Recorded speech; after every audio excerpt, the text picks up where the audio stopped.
कैसे हैं आप सब। मैं ठीक हूँ, उम्मीद करता हूँ कि आप भी ठीक होंगे। बच्चों, कैसा आप लोगों का एग्ज़ाम गया? एग्ज़ाम कैसा गया आप लोग कमेंट करके बताएंगे से एग्ज़ाम आप लोगों का एग्ज़ाम कैसा गया। और आज हम लोग इस लेक्चर में जो एग्ज़ाम हुआ है बीएससी पार्ट 1 मैथ ऑनर्स का पेपर 1 का जो क्वेश्चन पेपर जो आया था उसका हम आंसर शीट लेके आए हैं। और इसमें हम क्वेश्चन नंबर 1 से लेकर 30 तक का आंसर शीट का आपको ऑप्शन बताएंगे दोस्तों, ठीक है।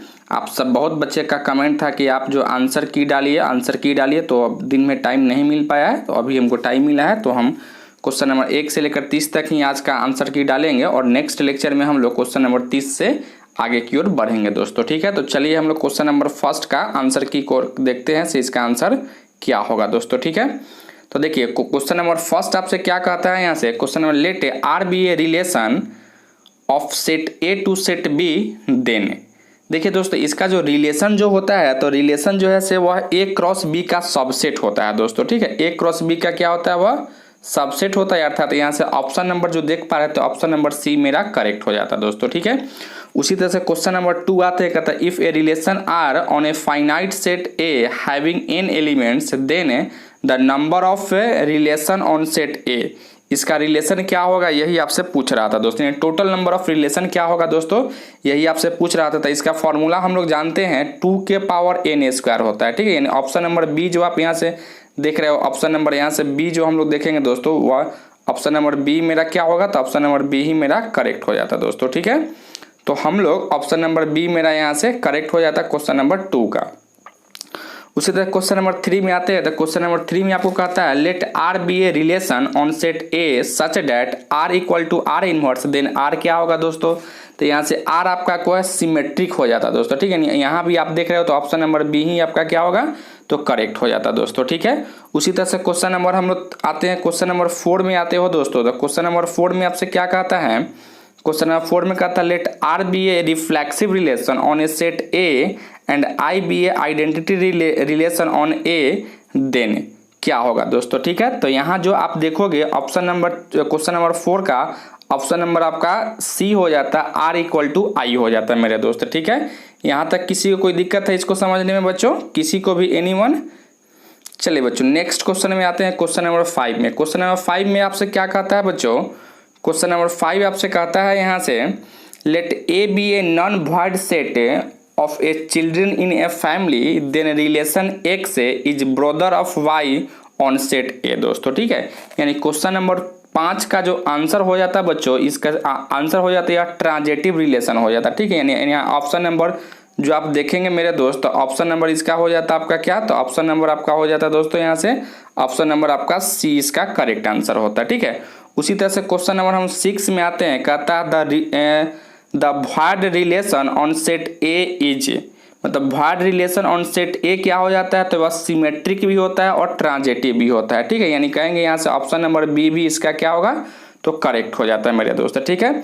उसी तरह से यहाँ से क्वेश्चन नंबर अगर हम 7 की बात करते हैं बच्चों यहाँ से, तो क्वेश्चन नंबर 7 में आपसे कहता है let A and B the 2 sets having 3 elements in common if n A equal to 5 and n B equal to 4 then n A cross B intersection B cross A equal to क्या होगा दोस्तों, ठीक है। तो इसका यहाँ से अगर एलिमेंट अगर निकालोगे दोस्तों तो यहाँ से आपका 9 आ जाता है। यानी ऑप्शन नंबर यहाँ से मेरा डी क्या होगा दोस्तों, तो ऑप्शन नंबर डी मेरा करेक्ट हो जाता है दोस्तों, ठीक है। तो यहाँ तक किसी को कोई डाउट है? चलिए वो तो क्वेश्चन नंबर 8 में आते हैं। क्वेश्चन नंबर 8 का जो आपको ऑप्शन होगा मेरे दोस्त, तो इसका जो ऑप्शन होगा ऑप्शन नंबर आपका यही हो जाता है दोस्तों, ठीक है। क्वेश्चन हम पढ़ेंगे तो थोड़ा सा आपको लगता है क्वेश्चन जब पढ़ेंगे तो थोड़ा बड़ा हो जा रहा है, इसलिए हम यहाँ से ऑप्शन नंबर ए ही मेरा क्या होगा दोस्तों, इसका सही हो जाता है दोस्तों, ठीक है। उसी तरह से आते हो क्वेश्चन नंबर 9 में आते हो, तो क्वेश्चन नंबर 9 का जो ऑप्शन होगा वह ऑप्शन नंबर आपका डी हो जाता है, ठीक है। यानी यहाँ ऑप्शन नंबर डी आपका इसका करेक्ट हो जाता है मेरे दोस्त। क्वेश्चन नंबर 10 में आते हैं, तो क्वेश्चन नंबर 10 का जो आपका आंसर होगा वह आपका होगा 2,4 एंड 3,4, यानी ऑप्शन नंबर ए ही मेरा क्या होगा इसका क्वेश्चन नंबर 10 का आपका सॉल्यूशन हो जाएगा दोस्तों, ठीक है। उसी तरह से क्वेश्चन नंबर 11 में आते हैं, तो क्वेश्चन नंबर चलिए बच्चों क्वेश्चन नंबर 11 का जो आंसर होगा मेरे दोस्त, इसका जो आंसर आपका हो जाएगा वह होगा 210, यानी ऑप्शन नंबर यहाँ से जो 210 होगा, जो ऑप्शन नंबर यहाँ से क्या है आपका, तब बी करेक्ट हो जाता है मेरे दोस्त, ठीक है। यानी यहाँ तक किसी को कोई समझने में दिक्कत है? एनीवन?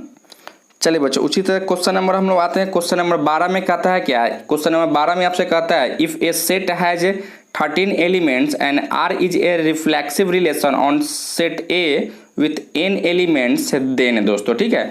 तो आपसे इसमें पूछ रहा था तब इसका वैल्यू क्या होगा मेरे दोस्त, तो यही आपसे पूछ रहा था, ठीक है। यानी इसका ऑप्शन नंबर जो देखोगे, ऑप्शन नंबर इसका सी हो जाता, जो कि आपको n का वैल्यू जो है 13 और 169 के बीच में होता दोस्तों, ठीक है। उसी तरह से यहाँ से क्वेश्चन नंबर 13 में आते हैं। क्वेश्चन नंबर 13 में कहता है if a relation R a comma b such that a plus b equal to 4 is a relation on set N then R क्या होगा दोस्तों, ठीक है। तो आपको आर यहाँ से पूछ रहा था, से आर का वैल्यू क्या होगा, यानी आर यहाँ सिमेट्रिक होगा, रिफ्लेक्सिव होगा, अर्थात यहाँ से ऑप्शन नंबर जो बी देखेंगे, ऑप्शन नंबर बी मेरा क्या होगा तो करेक्ट हो जाएगा, अर्थात यहाँ से सिमेट्रिक हो जाता दोस्तों, ठीक है। उसी तरह से क्वेश्चन नंबर 14 में आते हैं। क्वेश्चन नंबर 14 में आपसे क्या कहता है, which of the following is an equivalent relation, मतलब निम्नलिखित में कौन आपका इक्विवेलेंट रिलेशन है। ऑप्शन नंबर ए में दिया गया is father of is less than is congruent, यानी ऑप्शन नंबर आपका डी ही सी हो जाता, इज कंग्रुएंट ऑफ इसका क्या होता दोस्तों, तो राइट आंसर हो जाता है मेरे दोस्तों, ठीक है। तो यहाँ तक समझने में किसी को कोई दिक्कत है।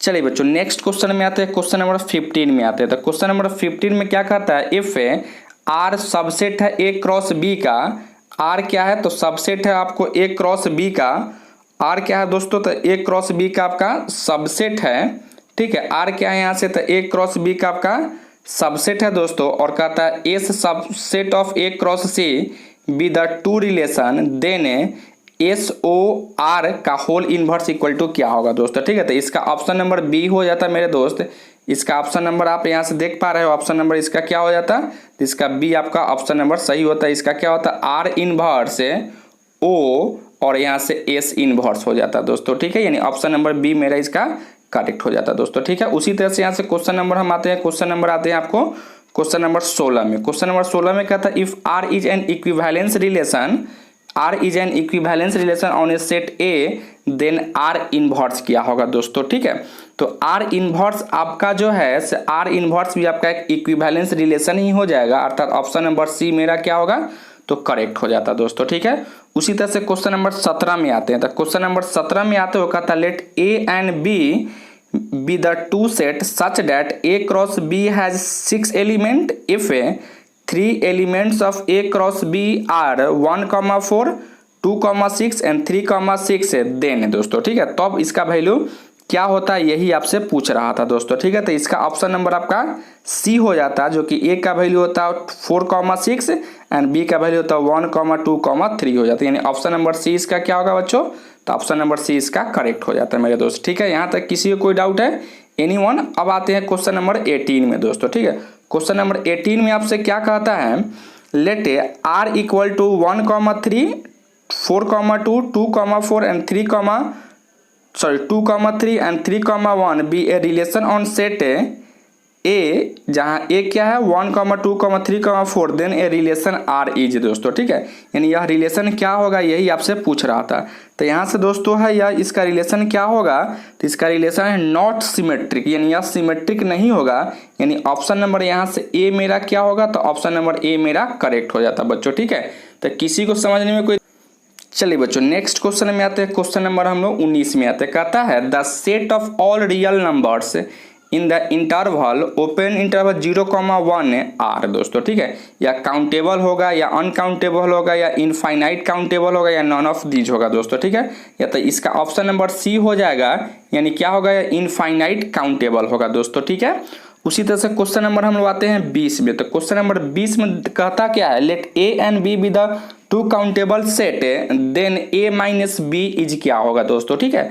तो इसमें थोड़ा सा डाउट है, इसको हम कन्फर्मली नहीं बता सकते हैं, लेकिन इसको आप पे ऑप्शन नंबर ए मार सकते हैं, तो इसमें भी थोड़ा सा हमको डाउट है, लेकिन ऑप्शन नंबर ए करेक्ट होना चाहिए था दोस्तों, ठीक है।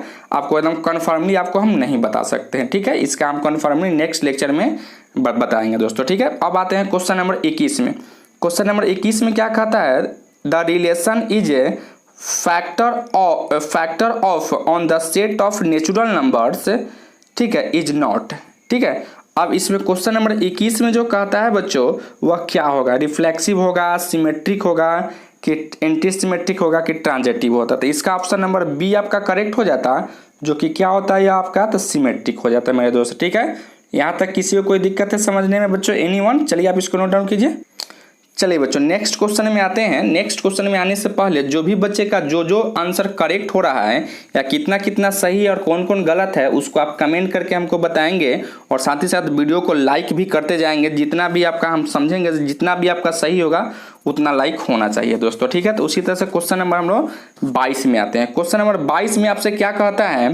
कहता है the complex number, question number 22 में आपसे कहता है the complex number z equal to x plus i y which satisfy the equation mod of z minus 5 बटा z plus 5 equal to 1 lies on दोस्तों। ठीक है, या किस पे लाइज करता है बच्चों? ठीक है, तो ये इसका जो ऑप्शन जो होगा, इसका ऑप्शन नंबर ए हो जाएगा, जो कि एक्स एक्सिस पे वह लाई करेगा बच्चों। ठीक है, या एक्स एक्सिस पे यह लाई करेगा। ठीक है, उसी तरह से क्वेश्चन नंबर 23 में आते हैं। तो क्वेश्चन नंबर 23 में कहा था if z equal to i into root under 3 plus i का होल पावर 4 होल बटा 2 माइनस 2 रूट 3 आई का whole square, then argument of z आपसे पूछ रहा था। ठीक है, तो इसका जब आप आर्गुमेंट निकालने आओगे तो इसका आर्गुमेंट माइनस पाई अब बटा में 6 हो जाता दोस्तों। ठीक है, यानी ऑप्शन नंबर जो बी यहाँ से आपका क्या होता है, ऑप्शन नंबर बी आपका यहाँ से करेक्ट हो जाता है मेरे दोस्त। ठीक है, उसी तरह से क्वेश्चन नंबर हम आते हैं 24 में। तो क्वेश्चन नंबर 24 में क्या कहता है? The number of solution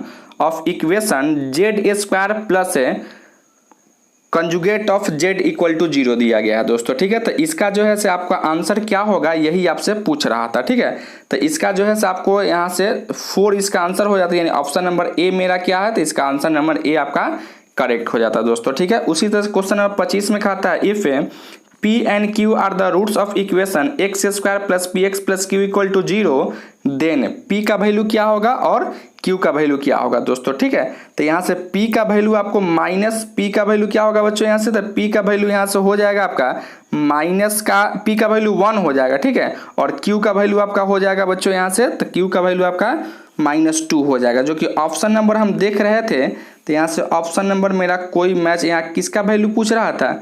then P का वैल्यू आपसे पूछ रहा था दोस्तों। तो यहाँ से P का वैल्यू यहाँ से तो कोई है ही नहीं इसमें, यानी यहाँ से P का वैल्यू मेरा 1 आ जाता और Q का वैल्यू यहाँ से आपको आ जाता है यहाँ से -2 आ जाता है। ठीक है, तो यहाँ से P का वैल्यू तो आपको 1 दिया गया है, लेकिन Q का वैल्यू आपसे नहीं दिया गया है, तो हम कह सकते थे इसमें आपको थोड़ा सा डाउट हो जाता है, यानी हम कह सकते हैं फिलहाल ऑप्शन नंबर ए तो मेरा सही हो सकता था दोस्तों। ठीक है, यहाँ Q का भी वैल्यू यहाँ से आप निकाल सकते हो। Q का वैल्यू यहाँ से आपको आ जाता क्या? तो Q का वैल्यू यहाँ से -2 आ जाता दोस्तों। ठीक है, तो आपको यहाँ तक समझने में किसी को कोई दिक्कत है? एनीवन बच्चों, किसी को भी? चलिए आप इसको नोट डाउन कीजिए। चलिए बच्चों क्वेश्चन नंबर आते हैं, क्वेश्चन नंबर नेक्स्ट में आते हैं बच्चों। ठीक है, क्वेश्चन नंबर आपको आते हैं, क्वेश्चन नंबर हम लोग 29 से शुरू करते हैं। ठीक है, तो क्वेश्चन नंबर 29 का जो आपको दे रखा है, कहता है if 1 minus p is the root of quadratic equation x square plus p x plus 1 minus p क्या होगा दोस्तों। ठीक है, क्वेश्चन नंबर 29 में। तो क्वेश्चन नंबर 29 का जो है आपको ऑप्शन नंबर डी हो जाता है, यानी 0 कॉमा आपका 1 हो जाता है। ठीक है, उसी तरह क्वेश्चन नंबर 30 में आता कहता है if alpha beta and gamma are the roots of equation x के power 4 plus 4x plus 1 equal to 0, then alpha plus beta का whole inverse plus beta plus gamma का whole inverse plus gamma plus alpha का whole inverse का value क्या होगा दोस्तों। ठीक है, तो इस क्वेश्चन नंबर 30 का जो ऑप्शन होगा वह ऑप्शन नंबर मेरा सी हो जाता, जो कि इसका वैल्यू क्या होगा मेरे दोस्त? इसका वैल्यू आपको मिल जाता, इसका वैल्यू आपको 4 मिलता। ठीक है, यानी इसका